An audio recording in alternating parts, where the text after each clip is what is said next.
Hey everybody, what's up and welcome back to today's video guys. And today guys, I'm going to be showing you how to set up GitHub Copilot in VS Code. This is a very simple thing to do, so make sure to watch this quick and easy video till the very end and follow my steps correctly so you can make sure this works the same for you and you can do this yourself.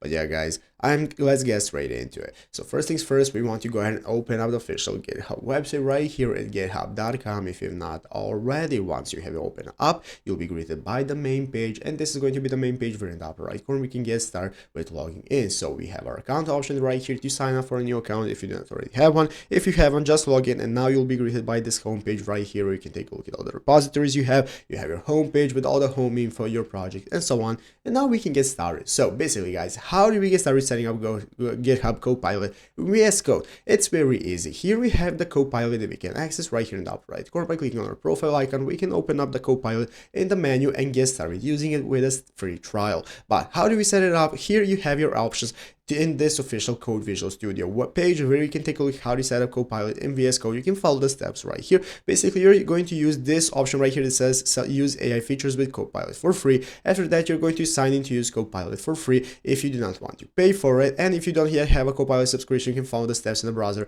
to sign up for the Copilot free plan. Then you can get started with it. So verify that the chat view shows, and then you can enter a prompt in the chat input box and you can get started with using Copilot, and it's going to enable you to set it up. You can even set it up manually if you wish. You can just follow the steps right here in this article that's going to enable you to set it up however you want, and that's how you can get started. So I hope this video was helpful. If it was, make sure to leave a like, subscribe to the channel. Say thanks for watching, take care, and bye.